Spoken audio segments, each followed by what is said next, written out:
I actually need a second phone, I feel like, because I like for content and I'm like trying to show my app and like show myself using the app and I like don't have another camera. Oh, so yeah. that's annoying. Right. When your phone is your camera. Right. And Marie has 7 phones, I just learned. So I'm really jealous. I'll probably get an Android. I have an older Android that I used to use for testing, but it's like, it sucks. It's like old. You definitely need an Android phone. I mean, we're not going to get into a debate, but like over iOS and Android. But I love Android. I have so many Android We're working on our Android app next. So I've never owned an Android phone. I've owned some Android devices. Like there's some like portable gaming devices that run Android and stuff like that. I bought the original iPhone and I've been iPhone all the way for however many years that's been. So original iPhone also. I mean, people can't see it, but I'm holding up like I have a foldable phone, which is very only nice. Android at the moment. I at one point had because I worked at startups and mobile app companies, I had like extra company phones for testing. So I had Android phones that way. And then I had a Windows phone at one point, guys. I kind of like the Windows the OS. tiles. It was nice. Yeah. Palm was my favorite, though. Oh, I Palm wish OS. Palm It was had made cute. Yeah, they just like, I mean, market share's a rough game for the cell phone guys, but it was a cute OS. The Palm Pre was so cute. Like that. We're dating ourselves. Oh my God. For anyone under 40, there were other companies that tried to make phones, but iPhone and Android really just won the day. Yeah, it was a fun time. It was kind of like people were trying new stuff. Like iPhone showed up and changed the game, and then everyone was sort of trying, and it was kind of the main 4 were, Apple and Android, and then Microsoft and Palm. And then I'm trying to remember, did Microsoft somebody bought Palm, and then Palm just sort of like died pretty quickly. Yeah, I feel like Nokia was what making about a BlackBerry? play. You forgot BlackBerry. BlackBerry. BlackBerry too. You're right. Thank you. For work. They were starting to hurt pretty quickly when the iPhone came out, but they were the dominant player. Yeah. Man, those keyboards, the BlackBerry keyboard was just so good. Awesome. Yeah. It's just so tactile. I love like just pressing the button, I had a few BlackBerries. I never had the BlackBerry. I went from the Razor to the iPhone. And so it was a nice big jump. I had the mini BlackBerry for work, and then I got my own iPhone. The next company I worked at didn't, like, for security reasons, iPhone wasn't allowed for work email. Because remember that era where, like, it didn't. Oh, yeah. Because Obama had to have a BlackBerry. Yeah, right, exactly. Because it wasn't yet, like integrated with like security systems for workplaces. So BlackBerry hung on by a thread that way. And so I had like the big chunky BlackBerry, which was chunky, but it was awesome because it just fit really in your hands and you could just write essays on it. So good. Pain-free. All right. Well, so we're burying the leagues. I just actually listened to our last episode and we ended it with a couple of teasers. One, all 3 of us had an assignment, and so we should get to that next. But the final tease, Sharon, you talked about taking the 1-finger rule to the next level or something like that. I'd love to hear what you got going on there. First, as a refresher, Marie, could you remind us what the 1-finger rule is? Oh, yeah, sure. So the 1-finger rule is when you need to do something and you don't want to get distracted halfway through, you essentially put your finger in front of your face. So you've got like a physical reminder. You're doing something. You're in the middle of doing something. You could say the task as well, like I'm going into the kitchen to do this, but it's more, for me anyway, it's more like I've got my finger in front of my face, which is a very weird thing to do. Like nobody walks around with their finger held up in front of their face. And so for me, that just reminds me that, hey, I'm in the middle of doing something. Don't get distracted. Like finish that before you move on to the next. And it's really helpful because when you like walk through a doorway, there's studies that have shown how it really can like reset your brain and you lose some of that context. So kind of holding that finger in front of your face as you're walking throughout the house to wherever the task is can help kind of retain that memory of like, what am I doing? What is my purpose?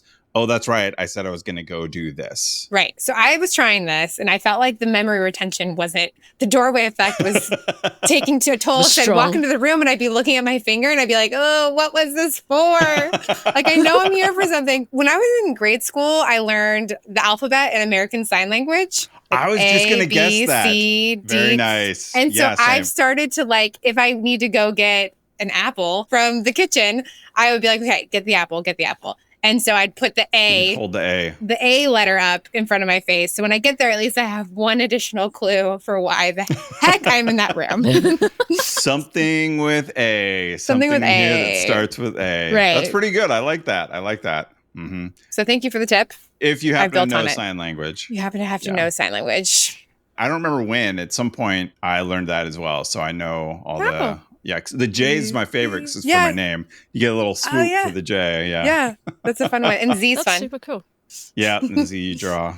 When you do names that have or I guess any word where you spell it out and you have letters next to each other, then you get to do a slide. So for my name, I get to do the swoop for the J and then the E, and then I do the S and I slide to show the second S and then the E. So it's very fun to get to slide around while I'm doing my name. Yeah. If you, for those who are just listening and not watching, very good for the podcast. Jesse's doing sign language, but just we do have a video version of the podcast, so go to YouTube. If you want to watch that. Absolutely. Are you guys saying that showing sign language is not a good medium for audio? Yeah, we should just silently gesture to each other for the rest of that podcast. But yeah, I brought it up, so it's my fault. I think that, and then the other one I do is I will set a timer on my watch, like a 2-minute timer, like I have to leave or I have to get something. I have an Apple Watch, and so I leave it vibrating until I do it. It'll be like, buzz, and then I'll keep on doing my makeup, and then I'll be like, what's that? Oh yeah, my wrist is still vibrating. Timers are the best. Yeah, I always have timers going, almost all the time. Always be timering. It's my motto that I came up with right now. Okay. So Jesse, we probably are distracting. Can you remind us what our accountability items were from last week? Yeah, I actually holding up 3 fingers and remembering which each one is. No, Sharon, I believe you guys were going to submit the iPhone version of Shelpful. Yes. So did you submit? How'd that go? We did. We submitted it. Nice. It was also just fun. So there were 3 of us on the call, and we kind of just all reviewed everything together and then submitted it. So it was really nice. Oh, I love that. So you got to be like a nice team moment where you're all doing it together. Yeah. And I had the thought I with my phone recorded us submitting. It was great. And we worked hard on this. Building a chat app is hard. There's just a lot involved. It was an undertaking, and we knew it would be. And it took the better part of this year, but we're really excited. It has not yet been approved. We had a few comments back from Apple. They're very, very fast at reviewing, which is great. But there were just little things like we needed a terms link somewhere that we didn't have a terms link. And oh my God. We had that too. Yeah. Well, they want it to be in the description. I want people to be able to find my terms easily. I'm not trying to hide those. Yeah. But they want it to be actually pasted into your App Store description, even though it's not clickable, which was not intuitive for me. Oh, that's weird. Is it clickable? I don't know. Maybe it's clickable. Oh, yeah. I think we had the same thing. You do. I looked at yours this week. No, yeah. Because when I was doing, I was like, I bet. So I guess everyone does this. Let me go look at Llama Life. Yeah. Because I thought, the main thing is to have it in the app, right? So when you sign up, it's underneath the little sign up box, it says terms and conditions, and there's terms. We have terms and privacy. And so you can click on the different links. But you're right. They want it in the actual App Store description. Which is fair, but I just didn't have it. I didn't know about that. So we had just little things like that, but they're not these aren't permanent dings on your record. It's just little fixes. No. It's actually great because these are legal requirements of for our company, and they're helping make sure they happen. So Jesse's making notes. Right.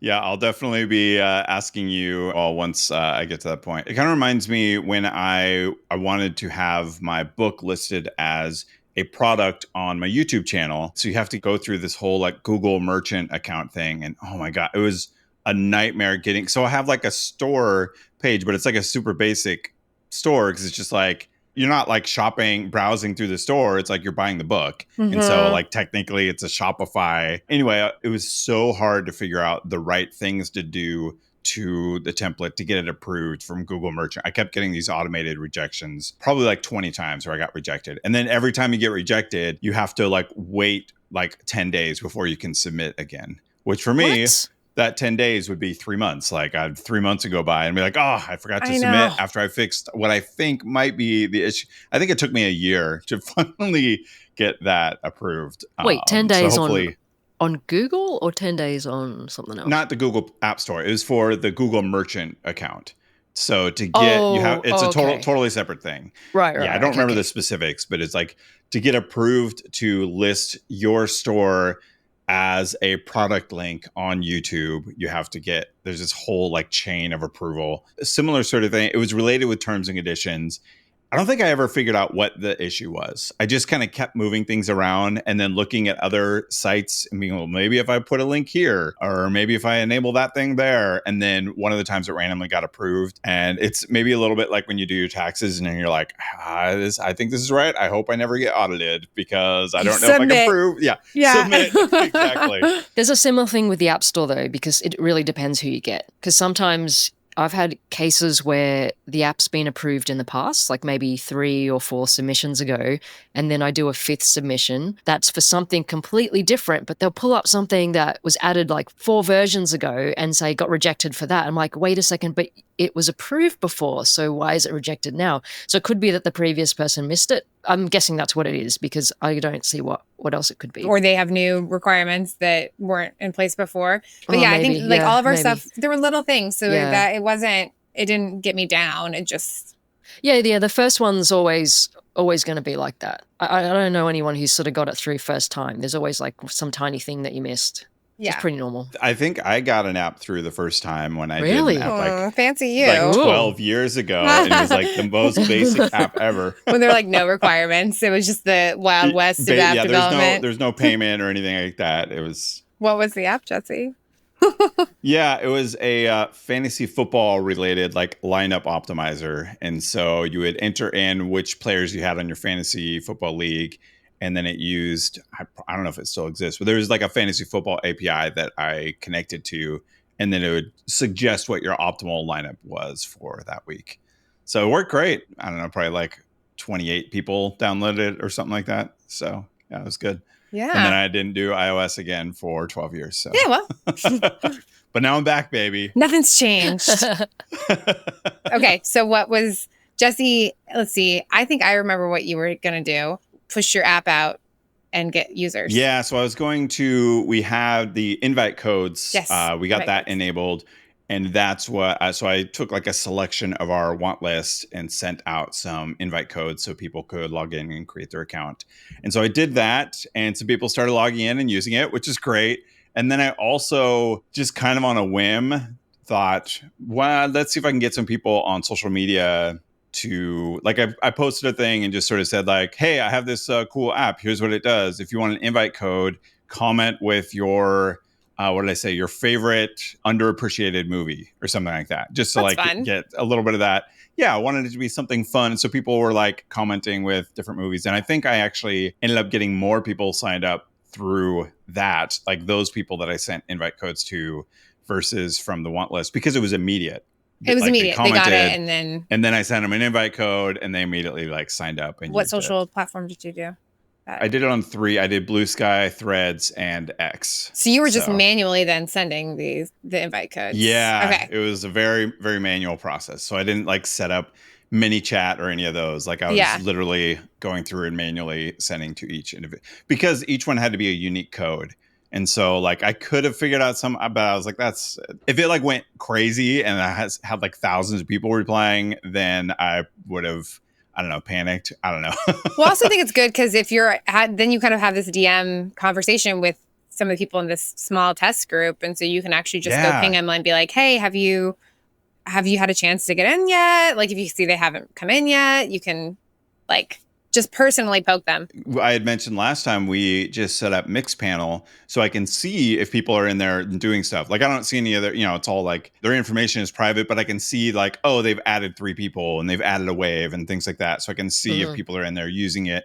But the other thing is, because I have those DMs, people have been a couple of people that reached back out with some feedback like, hey, I know you're early. Here's some of my thought using it and some really great ideas of someone's first impression, which as you both know, is so valuable because you kind of have an idea what you think. And then when people actually use it, hearing those different things was super, super helpful. So yeah, it's been really great. People like to be in touch with the founder too. Like I think it's fun for them to feel like directly connected. So It's all the better for Totally. you because you're early enough that it's something that doesn't scale long term, but for now it works. Yeah. So I haven't done what you'd said and kind of reached out. I should probably do that, like sending follow-up messages to some of those people and just saying like, hey, hope you were able to get into the app. What do you think? What's like, kind of ask for some of that feedback. That'd probably be really helpful. Because I'm sure most of those people would want to respond and kind of tell me something. So, or if they haven't done it, maybe they'll go in and do it. It's interesting because you don't know what it's going to be like when people jump in. And a couple of takeaways I've had already from Mixpanel. One is that most people are going through the full onboarding, which is great. We have kind of like a skip button, or you can go through and like add your first person and then set their contact frequency, add a wave, like all the kind of steps. And most of the people go through the full onboarding, which is like positive. Like, okay, cool. Nice. That was my worry. It was like, is it going to be too much? And people will bail out. But for the most part, most people do it. But the thing that did jump out was anybody that skipped onboarding bailed out of the app. Like they hit the skip button and then they did nothing. I'm actually curious what both of you do for this, but it kind of made me think, well, maybe I should make onboarding unskippable and just remove that. Just like have that onboard, those like 6 setup steps required as part of joining the app. I mean, it's a small sample size, but still it was like pretty obvious. Every single person that clicked that button didn't do a single other app. Like they clicked skip and then closed the tab. Yeah. I mean, if you're capturing their email, we used to have a form. And so I think just having email collected first so that we could go follow up with them if they bailed was important for our like onboarding and abandonment.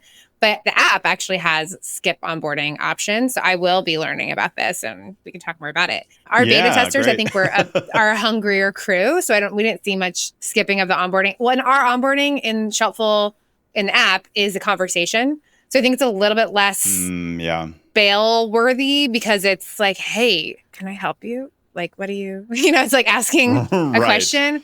And it does, I think forms can be intimidating. Well, for my like specific service, we had an opportunity to not do a form because the whole app is a chat. Right. So I was like, let's really just nice. ditch the form and just do it all in chat because we can. Mm-hmm. So that was, I'm hoping that shows better pull through than we saw with our last onboarding. But it's always a place you lose folks.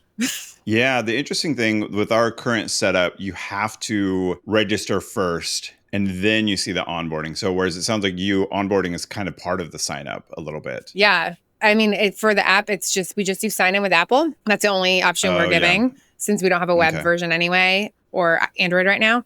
And so it's just sign with Apple. So it's literally download, 1-click sign in with Apple because obviously you have that if you have an iPhone. And then you're in the chat talking. Interesting. Yeah. Cool. That's really low friction. Hopefully it's good. Yeah. Are you actually doing the thing you mentioned of if someone goes in, enters the email and then bails, do you have like a process set up for reaching out to them? We have we'll have drip emails. Okay. So like basically like a welcome email go out right when they create an account. Yeah. And so we get the email passed through from Apple, although they do have the option to hide my email, which I think everyone probably does. I always do. But it gives us so we don't know their actual email, but it's like a routing email. So they, in theory, can get it still. And so we'll have a welcome email that's kind of like, here's the best things to use it for. And then I have tags for all the onboarding states. So I know who's onboarded and who hasn't. And so I have like email drip for the different pathways. Like if you've completed onboarding, if you haven't, to try to get you back in and using it. Nice. What about you, Maria? What are you doing for onboarding with Llama Life? I think the skip button needs to be there. Like if somebody wants to skip and they can't skip, I think it's annoying. Like, so, because I had this debate as well. Like, that's why I originally put it in there because I thought like it would be annoying if you couldn't skip. I did notice that there's several competitors, but I kind of have 2 in mind. And I went through their onboarding, and both of the 2 main competitors to WavePal are required onboarding and like pretty intense, like 20 steps. And like one of them requires you to connect your calendar or you can't proceed to the next step. Like that's friction. That's frictiony. If something's required for it to work, then I think that would need to be there, right? Or maybe when they go to do something, it doesn't work, then you show it again and say you need to connect your calendar at this point. Yeah, so it's not actually required.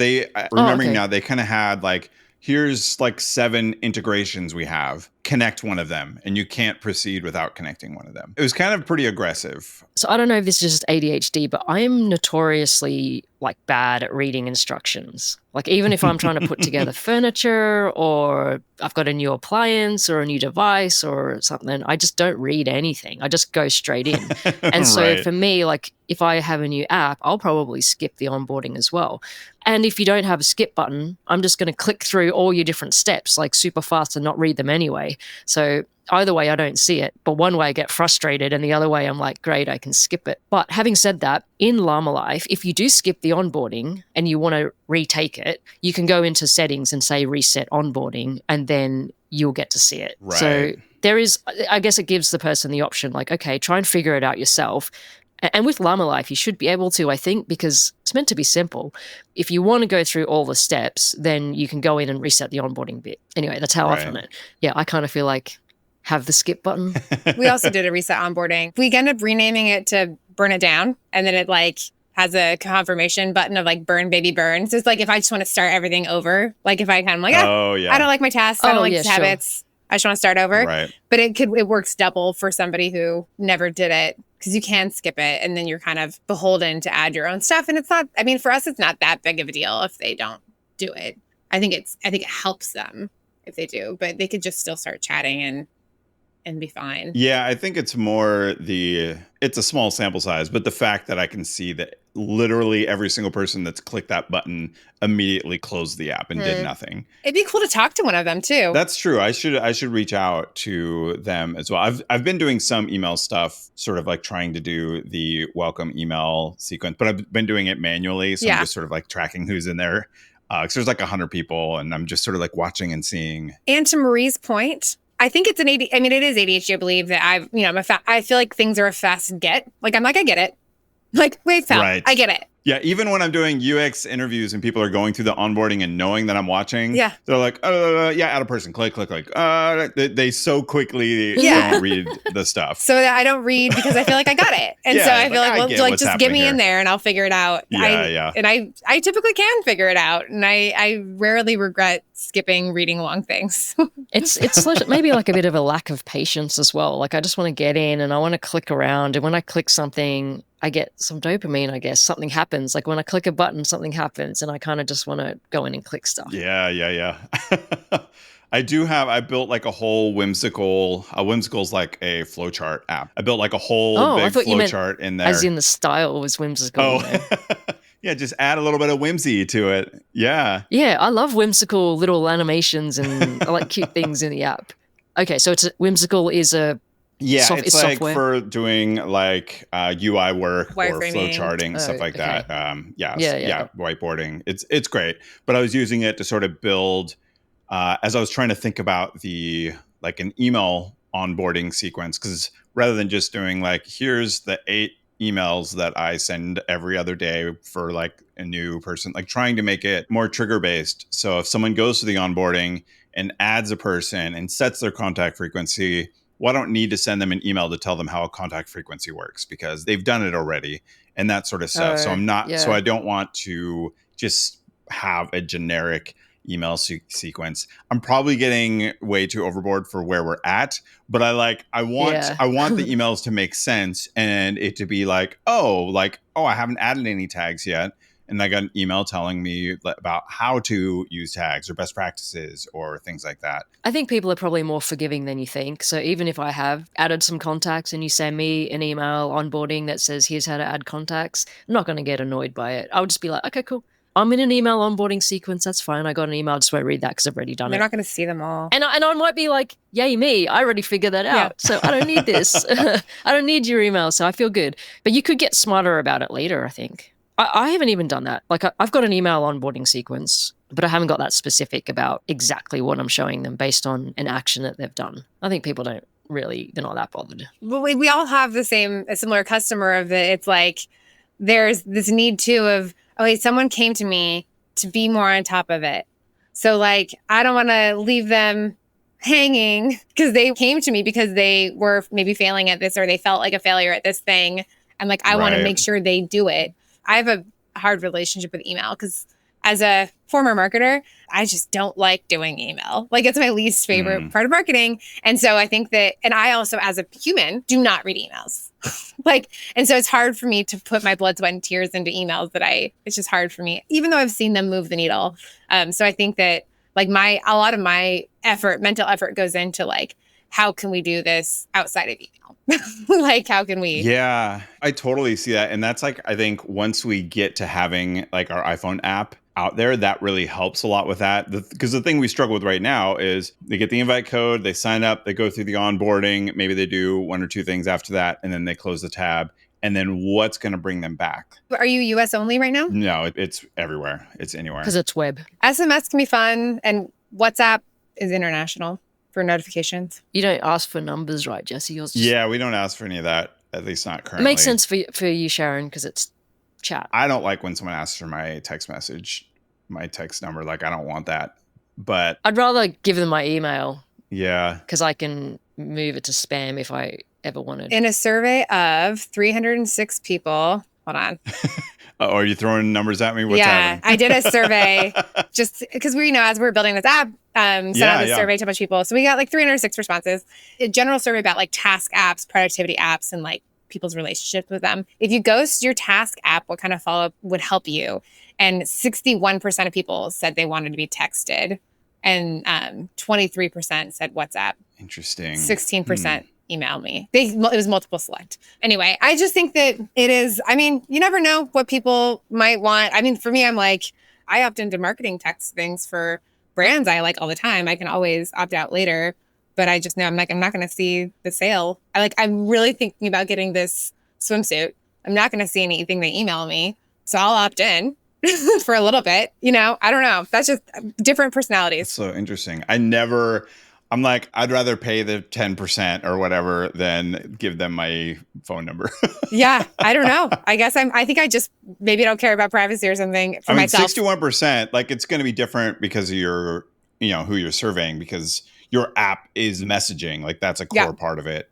But that's pretty significant, seeing 61%. So that does make me curious, and maybe it wasn't all customers, but it was like some good amount of former customers probably that took it.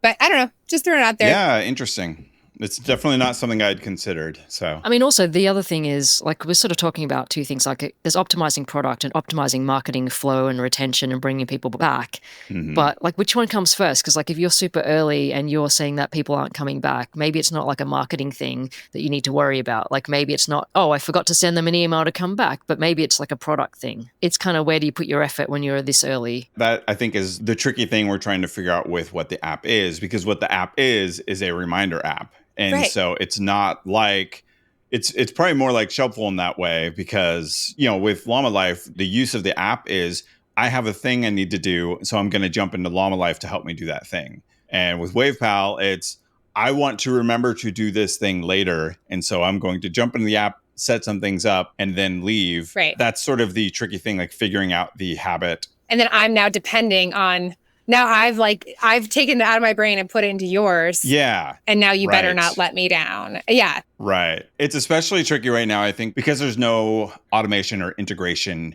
yet. Because one of the things that I think is really high on our list to get is like a calendar integration, so that, hey, if I have this person in my WavePal and then I have a meeting with them on my calendar, I should get an email from WavePal that says, hey, you had this meeting. Do you want to add that as a wave or something like that, so that can get automatically tracked, and then they're not having to log in to track that stuff. And that's definitely some of the problem space we're looking to solve, which is tricky.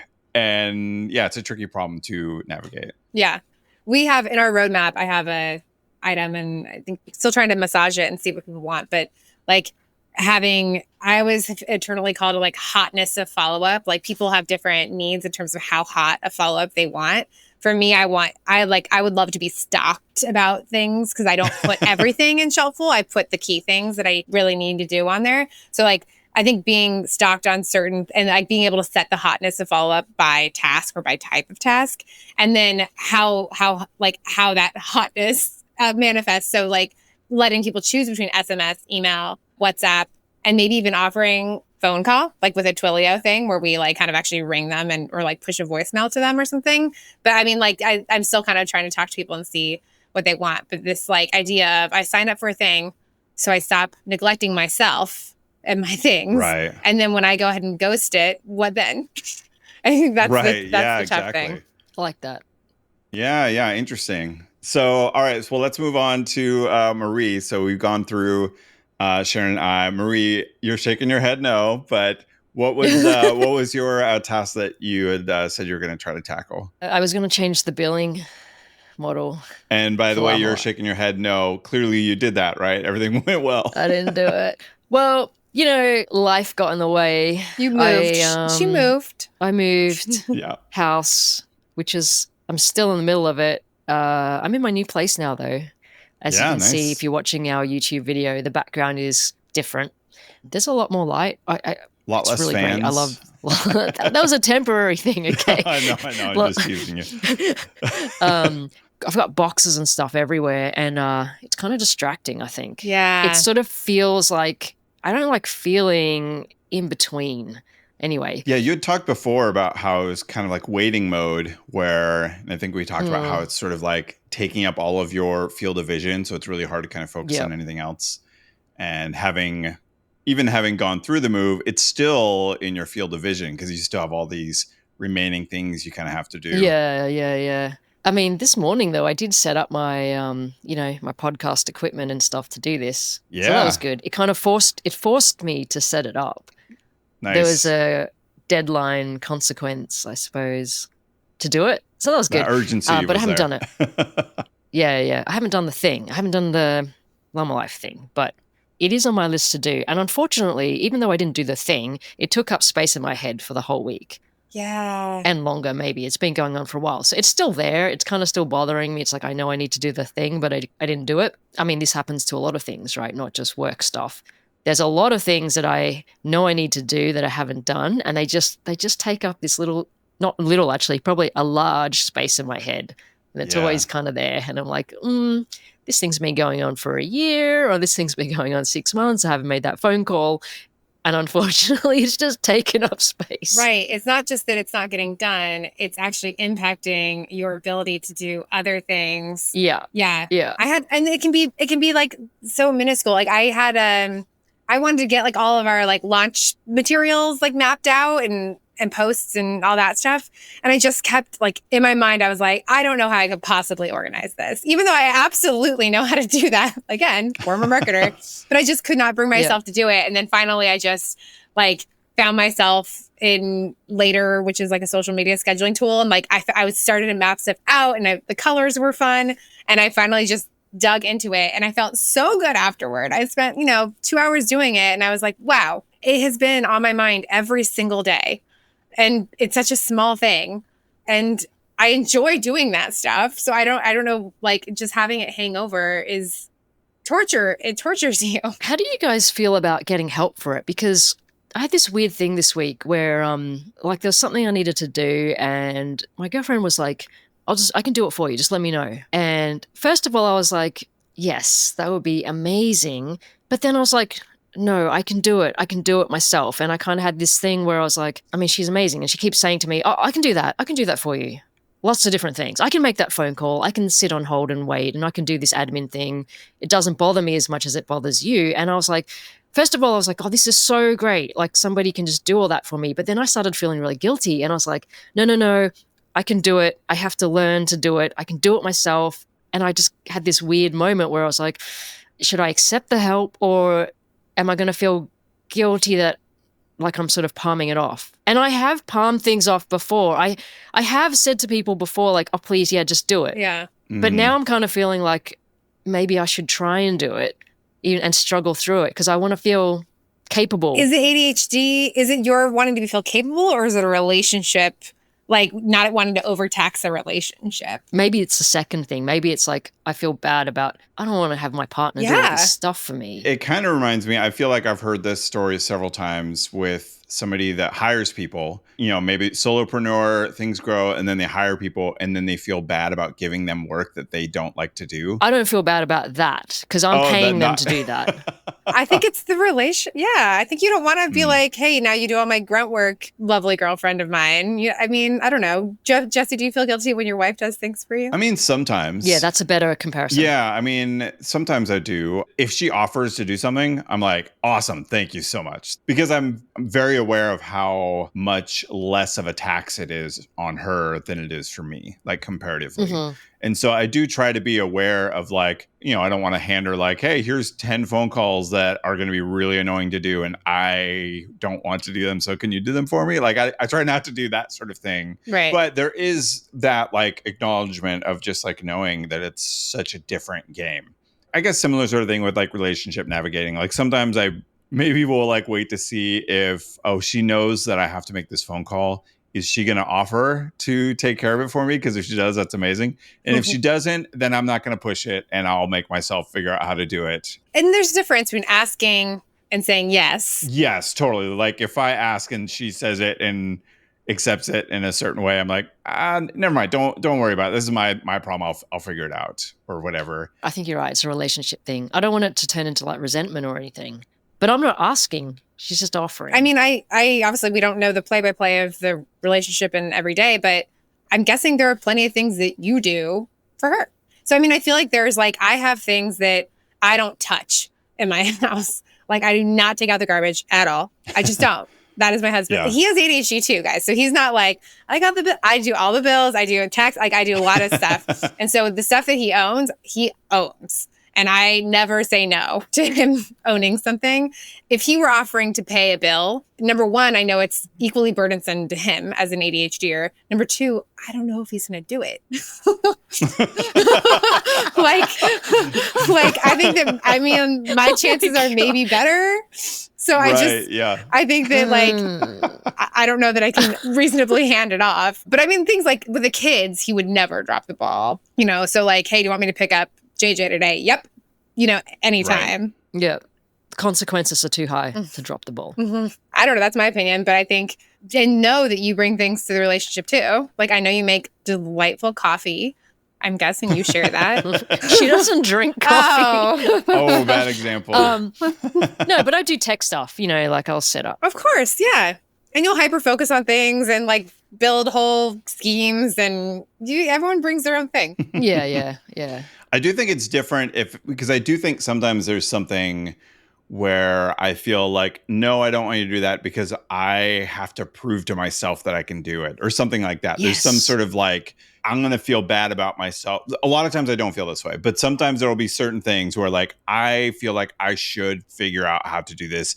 Even though I know it's going to be harder for me than it would be for you, there's something about this particular task for some reason where I feel like I have to prove myself or something like that. There's definitely things like that and I don't really know what factors make that be the case. I just know sometimes that happens and it's like, I have to do this. I have to prove to myself that I can do this for some weird reason. Yeah, I think it's more about me. It's sort of, I want to feel capable. I want to prove myself, or I don't want to feel weak that I can't do something that small, even though I know like sometimes small things are the hardest things. Like it's so ADHD. It's like making a phone call or something that would take me literally like 2 minutes to do.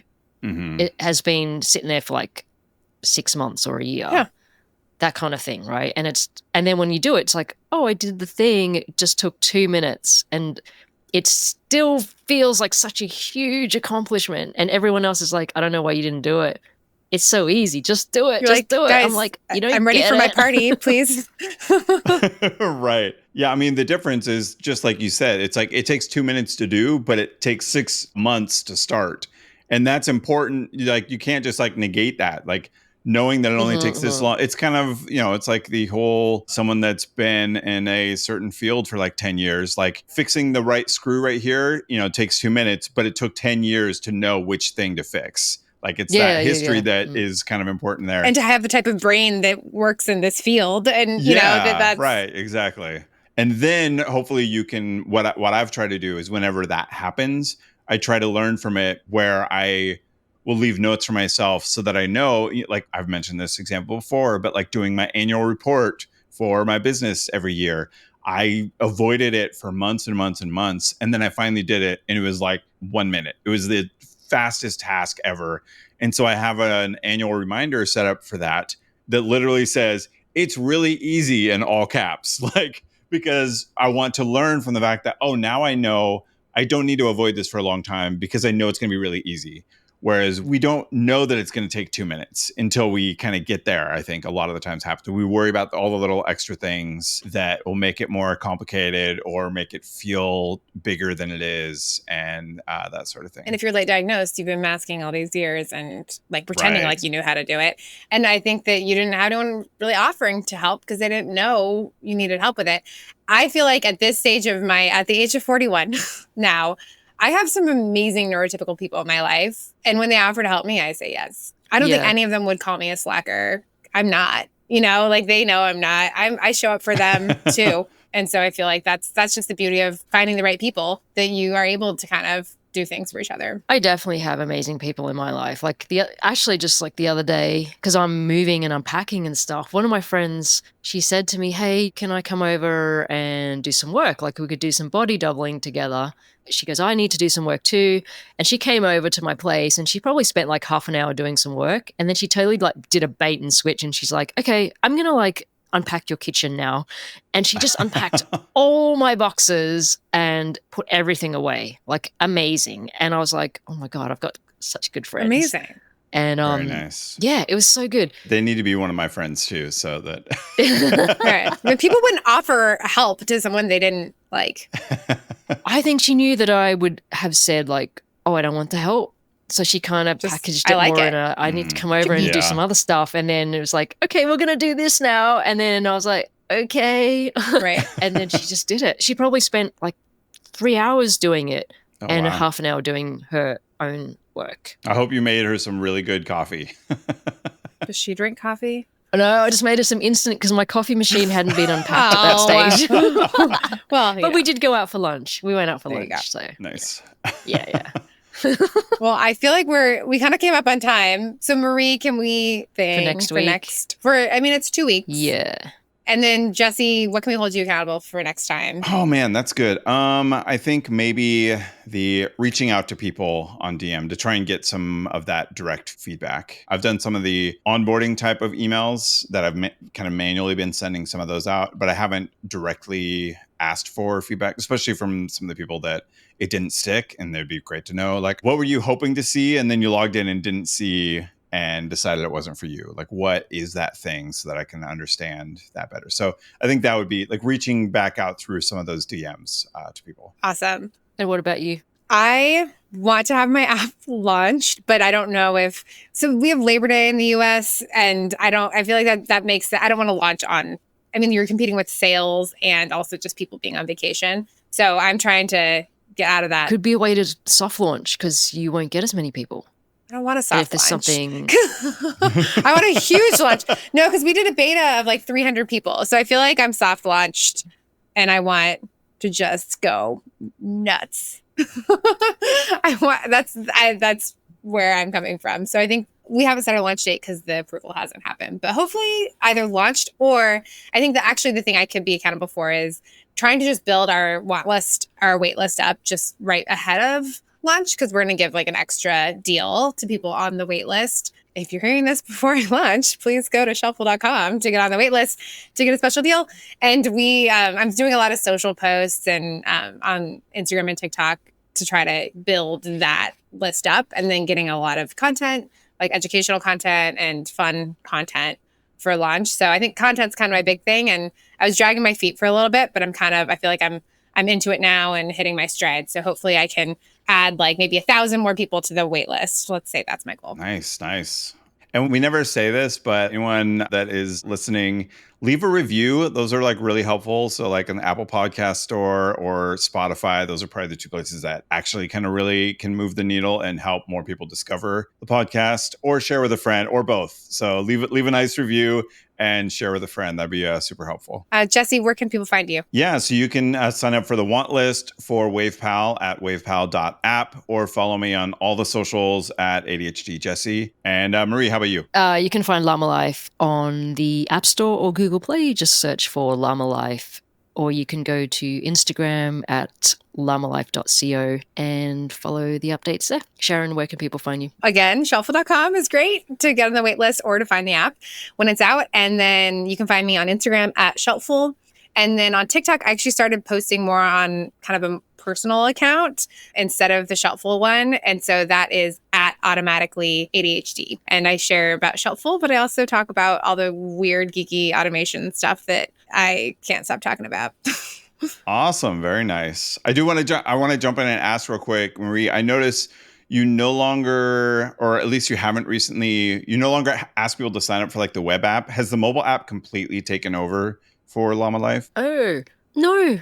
The web app's still going really well. Okay. I think I just push people to the App Store because it's easier to say. Do more people like initially sign up there and then start using the web app, or? I think it's kind of separate. I feel like a lot of people who use the web app are at their desktop. You know, they're on the computer. They're using it for work. But the people that use it on the apps are more like, I need to do a morning routine, or I'm taking it like with me for everyday kind of tasks. So I actually think for an ADHD audience, it's a bit more the app. And for like hardcore productivity nerds at work, it's the web. There are some people who are using both, but I think if I was going to broadly segment it, I kind of think that's where it is. Like most of the ADHDers are on the app. We need it like everywhere. Like it doesn't matter where I am. Like I might need it, you know, I'm like trying to get dressed. I need to set a timer for something. I'm not going to run to my laptop to do that. So that's kind of think how it segments. This could be for you as well, Jesse. Like, yeah, that's partly why I asked, because that's a thing I'm wondering. I know a lot of people, I sort of say like, hey, this is what WavePal is. This is the idea of the app. And they're like, oh, awesome. Is it on the phone? Because that's where I need it. And so I think it's definitely a lot of people will want to use it on their phone. And I'm not just guessing. Like I'm saying this because like sometimes when I'm helping people like do customer support, like they'll tell me they have ADHD and they're having an issue, and they'll literally show me like their list, or they'll be sending me a screenshot of their tasks, and I can see the kinds of tasks that they've sent. And they're the tasks that you would just like, I'm getting ready in the morning, or I'm trying to take my medicine or something. And so I can just tell like they're the tasks that you do on your phone, or I can just see the screenshot. I can tell it's like an iOS or an Android phone, or I can tell someone's screenshot of the web. And when they screenshot the web, it's usually more work kind of tasks, which completely makes sense. Like I'm sitting at my laptop on the web, like here's what I need to do for my work right now, today. All right, cool. Well, thanks for anyone that hung on for the bonus content of the episode. And we'll see you all in a couple weeks. Bye. Bye, everyone. Bye.